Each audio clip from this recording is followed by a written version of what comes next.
Today we're going to look at an interview of Kamala Harris by ABC 6 in Philadelphia, where she gets to go over some of her plans for the economy and her ideology. But I would say she's not doing herself any favors. You can't say that. Sir, you can't Is he say that. allowed to say I'll that? say it louder. Madam Vice President, pleasure to meet you. Thanks for Good your to meet time you, today. Brian. Our audience appreciates your time as well. Of course.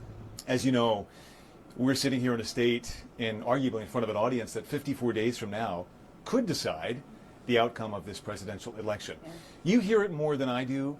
People want to know more about you and about your specific plans. At the debate the other night, you talked about creating an opportunity economy. I wonder if we could drill down on that a little bit. When we talk about bringing down prices and making life more affordable for people, what are one or two specific things you have in mind for that? Well, I'll start with this. I grew up a middle-class kid. My mother raised my sister and me. She worked very hard. She was able to finally save up enough money to buy our first house when I was a teenager. I grew up in a community of hardworking people, construction workers and nurses and teachers. And I try to explain to some people who may not have had the same experience, but a lot of people will relate to this. I grew up in a neighborhood of folks who were very proud of their lawn. She's taking the part where he said people want to know about you to heart. She needs to get onto the policy, needs to get onto the plan and how it's going to be implemented. I know that she's trying to relate and all of that stuff, and that's fine, but we're getting a little long-winded here. I grew up in a neighborhood of folks who were very proud of their lawn.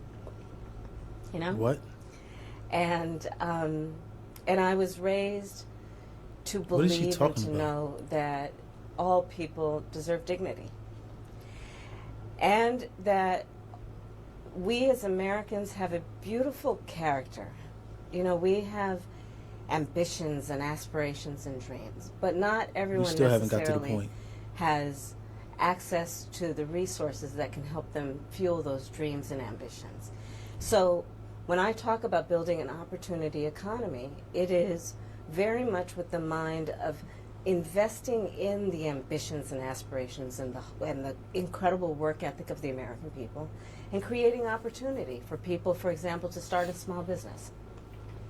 My mother, Okay. worked long hours, How? and our neighbor helped raise us. We used to call her, I still call her, our second mother. She was a small business owner. I love our small business owners. I learned who they are from my childhood, and she was a community leader. She hired locally. She mentored. Our small businesses are so much a part of the fabric of our communities, not to mention, really, I think, the backbone of America's economy.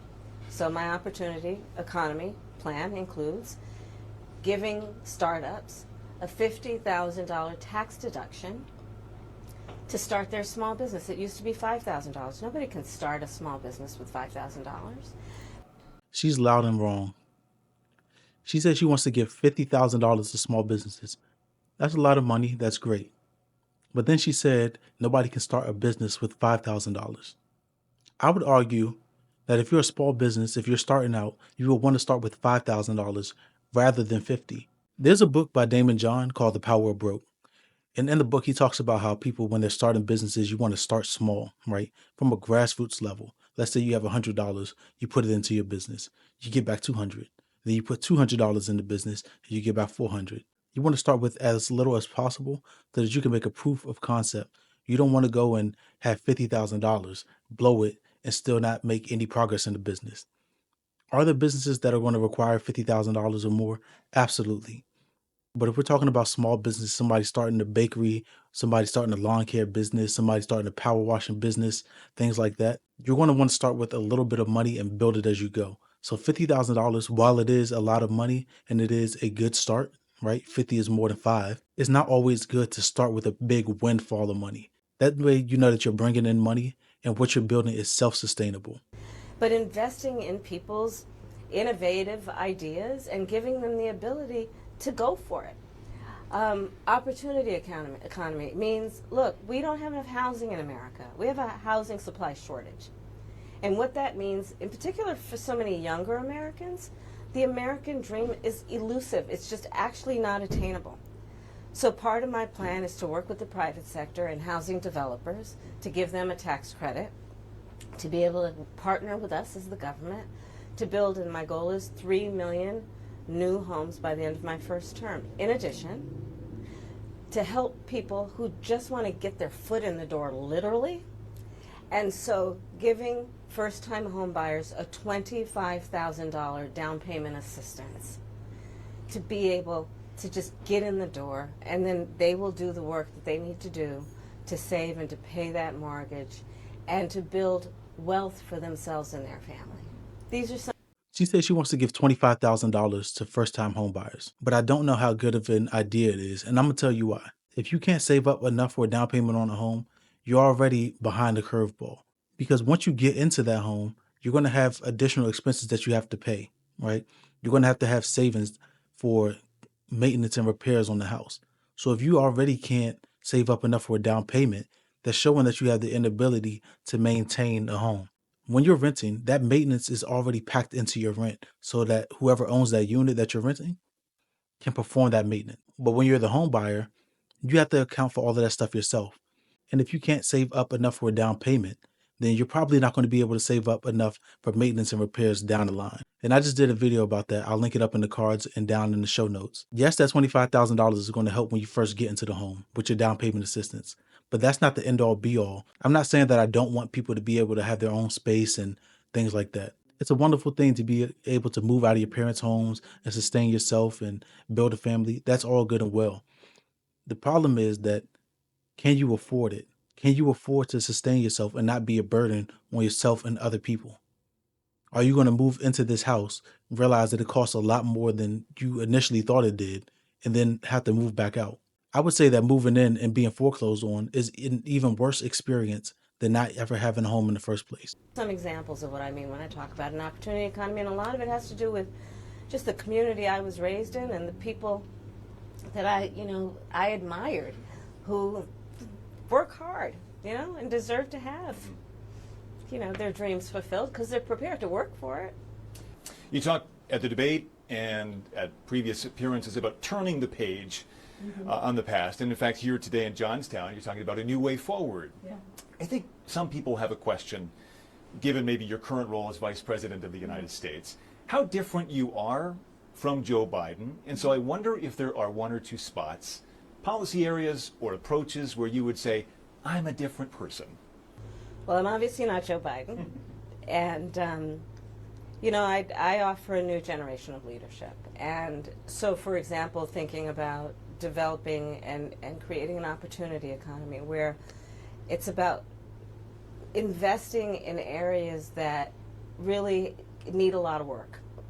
And maybe focusing on, again, the aspirations and the dreams, but also just recognizing that at this moment in time, some of the stuff we could take for granted years ago, we can't take for granted anymore. For example, another plan that I have that is a new approach is to expand the child tax credit to $6,000 for young families for the first year of their child's life, because that is obviously a very critical stage of development of a child. And a lot of young parents need the help to buy a car seat or a crib or clothes for their kids. And so my approach is about new ideas, new policies that are directed at the current moment. And also, to be very honest with you, my focus is very much in what we need to do over the next 10, 20 years. He asked her about what her policies were that differentiated her from Joe Biden, and she said that she's focused on creating an opportunity economy. I don't know that she directly answered that, but if her answer is giving incentives for houses and kids, like I just said, it is good that the government gives incentives. We pay into a system, we should be rewarded and benefit from that system. But I don't know that the government giving money is a long-term way forward. But I want to see what else she has to say, so let's get back into the content and hear the rest of her thoughts. To catch up to the 21st century around, again, capacity, but also challenges. Crime and public safety are two major issues right at the forefront of voters' minds in Philadelphia as well, where crime is a significant issue. When we talk about crime, the conversation turns to gun safety as well. And I think you actually probably caught a lot of people off guard, maybe a bit by surprise in the debate the other night when you mentioned that you are a gun owner. I know you said it in 2019 as well. I want to talk about your values on this issue. When it comes to gun ownership, where do you draw the line? in America on gun ownership and gun use? Well, like you said, Brian, I am a gun owner, and Tim Walz, my running mate, is also a gun owner. We're not taking anybody's guns away. I support the Second Amendment, and I support reasonable gun safety laws. Okay. Part of my approach I to support the this Second Amendment is as well. I was a career prosecutor for most of my career. I have personally prosecuted homicide cases. I have personally looked at autopsies. I have personally seen what assault weapons do to the human body. And so I feel very strongly that it is consistent with the Second Amendment and your right to own a gun to also say we need an assault weapons ban. They're literally tools of war. They were literally designed to kill a lot of human beings quickly. I don't disagree with her that assault weapons are weapons of war. The military uses them, M16s, M4s. My disagreement is if you're going to take the assault weapons away from civilians, then you also need to take them away from police. At the end of the day, the people that have access to these weapons are still individuals. They're still citizens just like you and me. So if I don't get to have one, then you don't get to have one. There's a saying that says absolute power corrupts absolutely. If you have a lot of leverage over me and I have no leverage over you, you have the opportunity to exploit that advantage.